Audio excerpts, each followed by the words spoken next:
David Berkeley ist bei uns zu Gast und wir haben ja auch schon gerade wunderschöne Musik gehört, Wishing Well. Das ist allerdings nicht auf dieser Platte drauf, sondern auf einer anderen Platte. Er wird gleich noch einen anderen Song spielen und Shelter, was wir auch hören werden, ist auf dieser Platte drauf. We're going to talk about your music, of course, but I do want to know what this is all about. 140 Goats and a Guitar. It's a book that you wrote from a time when you were living in Europe, right? That's right. I lived on the island of Corsica for a year, and with my wife, and we then had just one son. We now have two, but my son Jackson was 1 year old, and I wrote a lot of songs there, and they came out of these experiences of living abroad, which you know about. And so I decided to write the stories that led to the songs, and so the book is a companion piece to my album Some Kind of Cure that came out a few years ago. Why did you decide to move there? I mean, because it's not a place like moving to London or to a big city. It's like kind of, living with goats. It's beautiful, though. But no, my wife is an anthropologist. She was getting her PhD in anthropology and doing field work there. So we lived in a little village called Tralanka in the hills. It was a village of about 40 people for the year. So was it hard going back? I can imagine it was, going back to a real city is kind of difficult if you're living in... We moved from New York City to that village, so that was a shock. And then we moved back to Atlanta, which is also a big city.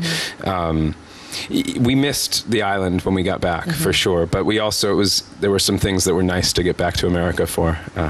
So, like what, for example? What do you miss? I mean, funny things, well, we miss family. That was a big one. But also just some of the conveniences of city life and peanut butter? They don't eat peanut butter. No, they don't. In Germany, they do a little more, no? A little bit, but not really. France, they don't. No. Yeah, peanut butter. And also just for me, being able to speak the language was important. I mean, unlike you, who can seem to speak everything, I can't.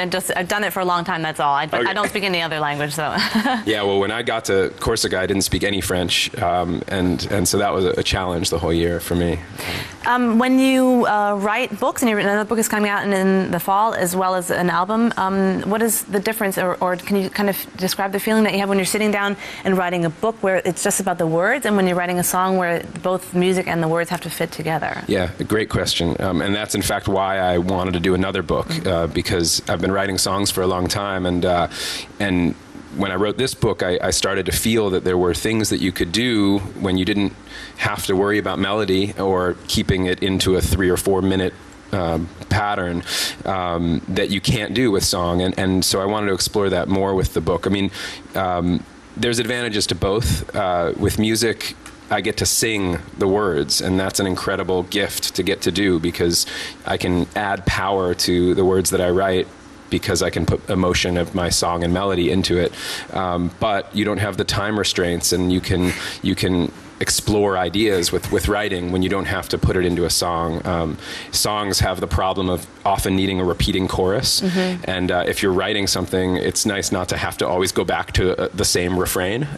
So I can imagine that, but I can also imagine it could be difficult for someone who's used to playing music on stage, where when you play a song and you notice maybe the audience is not quite into it, in a couple minutes I can play another song and get them into a different mode. With a book, you can get, either you get the people after the first couple 10 pages, or you don't, and it must be kind of and you hard. don't know because you're not there.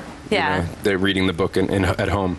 And it's been a process for me to try to be confident in your own voice as a writer, because I get used to knowing what works singing wise and what doesn't, and writing books is still a new thing for me, but it's been really enjoyable to try to, and the two go together. So like I said before, this book sets up the songs on the old record, and the new book is fiction. It's short stories, and each story, the songs on the record are written from the perspective of the main character of each story.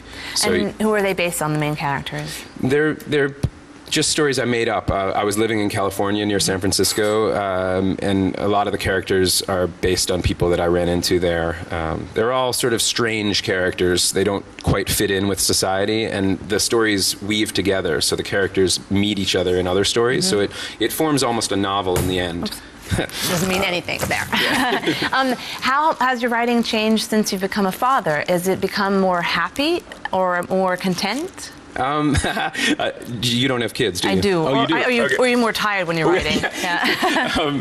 You know, I think that in the beginning, I think my songs became more important because everything in my life felt more important when I had kids, and I started thinking more about what I really wanted to say because my life mattered more than it used to. And so a lot of that book, actually, and the songs that went with it are about being a new dad, at least on some level. And yeah, you have to find, my writing process changed because you have to find times to write when they're not crying or when you're not having to push them around, you know, and so I'd write, you know, during the nap, or, you know, I remember when Jackson was little and we had him in the Bjorn, you know, on my chest, and I figured out that if I loosened my guitar strap, I could have the guitar around both of us, and so I could write songs with him right there. You know, and I think I separate, though. I mean, I'll write little kid songs for them, and then I write the music that I consider to still be mine. You know, ultimately, I think it has settled back into the stuff that I just write about. Yeah, I wouldn't say it makes the songs more happy. Are they more critical than your normal audience? My kids? Yeah, they are. And I do a thing with them. I call it the Song of the Week, where I will take a song by another artist, a cover song, and I'll sing them that song before bed every night for a week. Sometimes it goes on for a couple weeks because they like the song a lot. Sometimes after Tuesday we have to move on to a new song. But they're very they learn the words, and if I mess them up, I hear from their bed, you know, Daddy, that's not the words, and they correct me. Yeah. You just said where you've lived all over the world. You started off in New Jersey. That's where you grew up. Did you, or your parents knew back then that you were very, very talented? That's at least what I kind of read out of your bio. And they kind of said, okay, you should learn how to play an instrument, or is that not how it was? Well, I sang when I was very little, and they encouraged that singing, although they couldn't really stop it. I was singing all the time. I probably was singing more then than even now, and now this is what I do. They've been very supportive always, but yeah, I think that music for me was just this kind of natural growing thing that, yeah, like I said, I always sang. I didn't actually learn guitar until I was maybe in my teens, when I was just trying to meet girls. Oh, and it worked probably. I mean, that's always a good. A lot of guys say that you play an instrument. It's not like the drums are not good, but the guitar is good. You can sit like on the beach and play and that kind of stuff. Yeah, it helps. It helps. Okay, we won't get into that too much. It's so great having you here today. We're going to hear some more songs. Ihr könnt natürlich David auch natürlich in Deutschland sehen. Die Tourdaten stehen bei uns auf der Seite auf nrw.tv und auch seine Seite, die habe ich hier aufgemacht. Da könnt ihr ganz viel euch anschauen, wie zum Beispiel auch Informationen über das Buch, über die Musik und auch viele Links hier oben, also Facebook, Twitter, YouTube und so weiter und so fort. Und auf YouTube findet man den aktuellen Song Shelter, und das ist auf diesem Album hier, The Fire in My Head.